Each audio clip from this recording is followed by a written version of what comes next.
नमस्कार, मैं विलास उर्पड़े फिर स्वागत करता हूं आपका आपके अपने web news channel supreme power पर। दोस्तों, हम देश प्रदेश, आपके जिले और आपके क्षेत्र से जुड़ी खबरों को प्रकाशित करते रहते हैं। तो आप हमारी खबरों को देखने के साथ साथ हमारे चैनल से सीधे जुड़ सकते हैं, सिर्फ और सिर्फ इस लाल बटन को दबाकर और हमारे चॅनल को सबस्क्राईब कर। भाग्यश्रीताई, राज्यामध्ये मागील 3-4.5 वर्ष होत आलेले होते, परंतु स्थानीय निकाय संस्थांच्या इलेक्शन निवडणुका लागलेल्या नव्हत्या, कारण प्रकरण सुप्रीम कोर्टामध्ये लंबित होतं। आता सुप्रीम कोर्टाने यावर भाष्य करताना म्हटलं आहे की प्रकरण एवढ्या लवकर निकाली लागणार नाही, त्यामुळे तुम्ही निवडणुका थांबवू नका, तुम्ही निवडणुका 4 महिन्यामध्ये घ्या। तर येणाऱ्या 4-6 महिन्यामध्ये निवडणुका नक्कीच होतील। कशा पद्धतीची तयारी पक्ष म्हणून राष्ट्रवादी काँग्रेस पक्षाची आहे, खास म्हणून भाग्यश्रीताई आटाल यांची आहे? आमची इथे फुल तयारी चालू झालेली आहे। जसं आमचे वरिष्ठ आम्हाला सांगतील त्या प्रकारे आम्ही आम्ही आज्ञा तर राहीलच आणि तसंच आम्ही काम करू। आमचं काम असं थांबलेलं नाही आहे। इवन इलेक्शन 2024चं इलेक्शनमध्ये मी पडली असेल तरी माझं काम चालूच आहे आणि सर्व गाव पातळीवर काम चालू आहे आणि हे सर्व जे निर्णय आमचे पक्षश्रेष्ठीवर राहणार आहे। तुम्ही गडचिरोली जिल्हा परिषदेचं अध्यक्ष पदही भूषविलेलं आहे, माजी अध्यक्ष तुम्ही आहात। जिल्ह्यामध्ये खूप काही विकास कामं नियोजन तुम्ही केलेले आहे, परंतु याचं यश हे जिल्हा परिषदेचं विकास कामांचं यश हे असेंब्ली इलेक्शनमध्ये आलेलं नाही असं वाटते, काय सांगाल? याच्यात एक तर आम्हाला जे महाविकास आघाडीचं होतं त्याच्यात ते धर्म पाळले नाही, त्यांनी बंडखोरी केली। जे आमच्यासोबत जे काँग्रेसचे होते, नाही तर सरळ जे होतं मतं ते माझे मत त्यांना पडले आणि वरतून अजून 2-3 कॅन्डिडेट बंडखोरी केले आणि सर्व लोकांनी म्हणजे मला भाग्यश्रीताई वर्सेस ऑल असं झालं असं मला वाटतं इलेक्शन। आता जर समजा स्थानिक निकाय संस्थेच्या जिल्हा परिषदेच्या निवडणुका लागल्या, ग्रामपंचायत लेवलला, नगर परिषद नगरपालिकेच्या निवडणुका लागल्या समजा, तर भाग्यश्रीताई ह्या पक्षासोबत असतील की भाग्यश्रीताईचा स्वतःचा एक गट असेल? कारण की भाग्यश्रीताईचा आणि पदाधिकाऱ्यांचं पटत नाही असे वार्ता जिल्ह्यामध्ये आहे। हे बघा, राजकीय म्हटलं तर पक्ष आणि पक्षामध्ये गट असतेच, ते स्थानिक स्वराज्य असो की आपल्या मोठे इलेक्शन, कोणतं आमदारकी इलेक्शन, कोणतं पण इलेक्शन म्हटलं। पण यावेळेस काय झालं की मला खूप त्यांनी सपोर्ट पण केला नाही। हे सर्व आम्ही आमचे पक्षश्रेष्ठी यांना पण सांगितलं की आम्हाला कोणाचा पण सपोर्ट भेटला नाही एरी विधानसभामध्ये, कारण इथे गडचिरोली जिल्ह्यामध्ये 3 विधानसभा आहे, 3 पैकी 1 राष्ट्रवादीला जाते, 2 काँग्रेसला जाते आणि त्या 2 विधानसभामध्ये सर्व युती धर्म पाळतात, सगळे मिळून इलेक्शन लढतात। पण एरी विधानसभाला काय आहे माहीत नाही की तिथे सर्व बंडखोरी करायला बघतात। इवन हे आत्ताचा वेळ नाही आहे, 2019मध्ये पण असं झालं होतं, तेव्हा पण बंडखोरी केले होते आणि आत्ता पण काँग्रेसने बंडखोरी केलं। आज तुमच्याकडे कार्यकर्त्यांची भेट तुमच्यासोबत होत आहे, कार्यकर्त्यांचा घरीच एक मेळावा असल्यासारखं वातावरण तुमच्याकडे आहे। राज्याचे महासचिव आणि गडचिरोली जिल्ह्याचे निरीक्षक अतुल वांदिलेची तुमची भेट घेऊन नुकतेच निघालेली आहे, काय भेटीचा एजेंडा नेमका? आज पहिल्यांदा अतुलजी इथे आले होते आणि इथे जे आमचे जिल्हा अध्यक्ष आहे त्यांनी आढावा बैठक ठेवला होता, पण त्याच्यामध्ये आम्हाला बोलण्यात आले नाही आणि जितके पण कार्यकर्ते माझ्या सपोर्ट जितके पण आहे कार्यकर्ते त्यांना पण काही फोन नाही गेला, काही त्यांनी बोलवले नाही। इवन जे माझ्यासोबतचे जिल्हा परिषद सदस्य सर्व पदाधिकारी पण आहे ते लोकांना पण बोलवले नाही आणि त्याच्यामुळे हे सर्व लोक निर्देशात आला की हे आमच्या विरोधमध्ये काम करत आहे। त्यासाठी हे सर्व लोक मला सपोर्ट करून मला पाठिंबा दिले आणि त्यांनी साहेबांच्या समोर विषय मांडला की बघा, त्यांची तक्रार केली अध्यक्षची आणि त्यांच्यासोबत चर्चा केली की असं राहिलं तर समोर आपल्या इलेक्शनमध्ये काय फायदा होणार नाही, नुकसान आपलंच होणार आहे या भांडणामध्ये। तर साहेब पण एग्री झाले आणि हे इकडचे जे सर्व जे चित्र त्यांनी बघितलं आहे ते सर्व पक्षश्रेष्ठींना सांगणार आहे असं सांगितले त्यांनी। देशामध्ये अनुसूचित जनजातीचा एक मोठा वर्ग आहे. समजा संख्या वाढलेली आहे, परंतु आजही जे आरक्षण मिळतं 7.5% कमी आरक्षण मिळत आहे. आता जातीनिहाय जनगणना होणार अशी परिस्थिती देशामध्ये आहे. या जातीनिहाय जनगणनेचा लाभ अनुसूचित जमातींना कसा होईल, काय सांगा? मला वाटते की आपल्या क्षेत्रामध्ये, आमच्या एहरी विधानसभामध्ये याचा काही फायदा होणार नाही. कारण ते जे काही होईल गडचिरोली आणि आरमोरी क्षेत्रामध्ये याचा फायदा होईल असं वाटते मला. आता पहलगाम येथील आतंकवादी हल्ल्यानंतर पाकिस्तान भारताचं एक युद्ध अशी परिस्थिती निर्मित झाली होती. त्याच्यामध्ये भारतीय सैन्याला मोठे यश प्राप्त झालं आणि भारतीय जनता पक्षानं पूर्ण देशामध्ये वाहवाही करत एक तिरंगा रॅलीच्या माध्यमातून, तिरंगा यात्रेच्या माध्यमातून याचं श्रेय घेण्याचं काम ते करताय. या विषयाला तुम्ही कसं बघताय? आणि राष्ट्रवादी काँग्रेस पक्ष, शरदचंद्रजी पवार यांच्या पक्षाच्या वतीने किंवा भाग्यश्रीताई आत्राम यांच्या वतीने या परिस्थितीवर कशी नजर आहे? हे बघा, आधी पक्ष शेवट असते, आधी देश आहे. आपण याच्यामध्ये काही राजकीय आपल्याला करण्याची गरज नाही.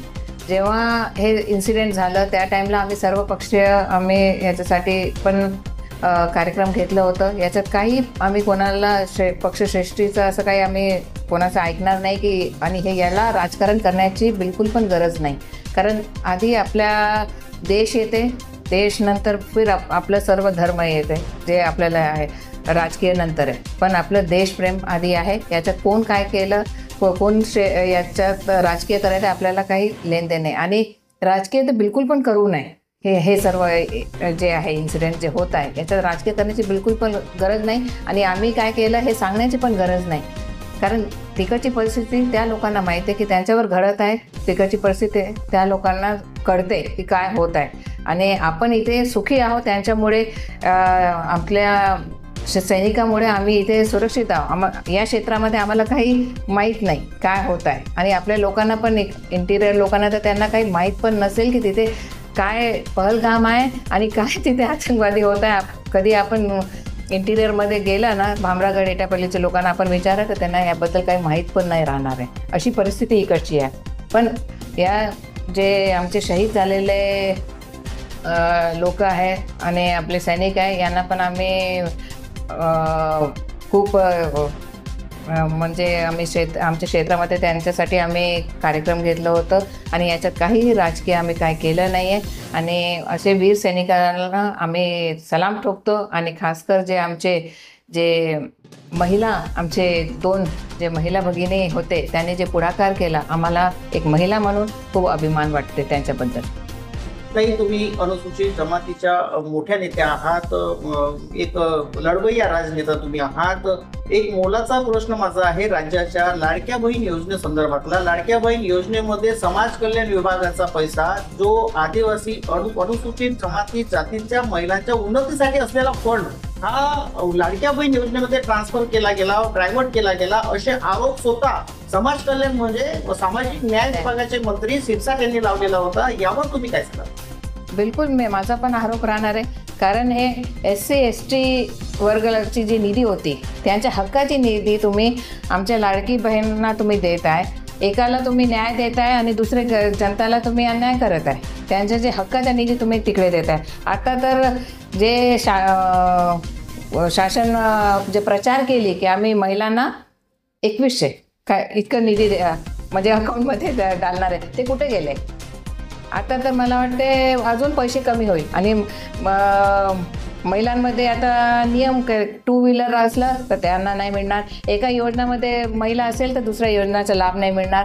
आणि याच्यामध्ये मला निर्देशात आला की जे महिलांना पैसे मिळत आहेत त्याच लोकांना लाभ मिळाला आहे. आणि जे वंचित महिला आहे त्या लोकांना काय पैसे मिळाले नाही. गरीबच आहे, अमीर. समोर होणाऱ्या राज्यातील स्थानिक स्वराज्य संस्थेच्या निवडणुकी संदर्भात गडचिरोली जिल्ह्यातील जे मतदार बंधू भगिनींना आहे त्यांना कशा पद्धतीचा एक संदेश तुम्ही देणार? आता येणाऱ्या स्थानिक स्वराज्य इलेक्शनमध्ये एक तर खूप उशीर झालेला आहे. हे आत्तापर्यंत आम्ही एक्स प्रेसिडेंट म्हणून इतकं वर्ष आम्ही आमचं नाव चालत आहे. याच्यामुळे कसं प्रशासन जे आहे ते आपलं मनमानी करत आहे. निर्देशात आला लोकांची जे समस्या आहे ते काय समस्या आम्ही सोडवू शकत नाही आहे, कारण जे पदावर बसून जे अधिकारीवर वर्चस्व असते माझा सोडा, पण बाकी जे आहे जसं कृषी विभाग आहे, आपले आरोग्य विभाग आहे, पाणी पुरवठा, म्हणजे जे जे आपले खाते आहे त्याच्यामध्ये पण पद रिक्त आहे. पंचायत समिती आहे रिक्त आहे, जिल्हा परिषद तर इतकं वर्ष झालं आहे रिक्त आहे. सर्व जे आपले खालचे जे कर्मचारी आहेत ते त्रासून गेले, कारण एक पदाधिकारीचं वर्चस्व राहून आणि क्षेत्राचा विकास ते करू शकतात, तसं अधिकारी लोक करू शकत नाही. ते स्वतः जे आहे एक पगारावर आहे, ते सकाळ ते संध्याकाळपर्यंत काम करणार. आता शनिवार रविवार सुट्टी राहणार. लोक कोणाकडे जाणार त्यांची तक्रार समस्यासाठी? त्यासाठी लवकर इलेक्शन होणं आवश्यक आहे. आता हे शासन काय करते वरच्या लेवलवर आता आम्ही काय सांगू शकत नाही. पूर्ण त्यांचं वर सत्ता त्यांची, खाली सत्ता त्यांची, पूर्ण त्यांचंच मनमानी होणार आहे. आता काय आम्ही सांगू शकतो?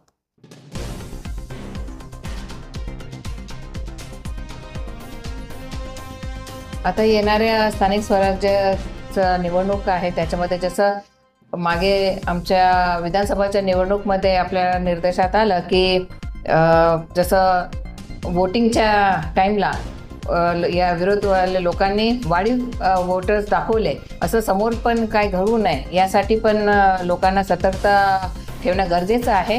कारण एक तर आमच्या जे गडचिरोली जिल्ह्यामध्ये 3 वाजेपर्यंत फक्त टाईम असते आणि 3 वाजेपर्यंत 7 to 3 या टाईममध्येच आपल्याला वोटिंग करणं आवश्यक आहे. आणि 3च्या पर्यंत जे लोक आले तर आले गेटच्या आत, आणि याच्यानंतर दाखवायची गरजच नाही आहे, कारण हे इंटिरियर भागमध्ये लवकर कर्मचारी आणि जे पोलीस विभाग आहे त्यांना खूप लवकर कंप्लीट करावं लागते. यासाठी ते लवकर लोकांना बोलवून मतदान टाकायचं सांगतात.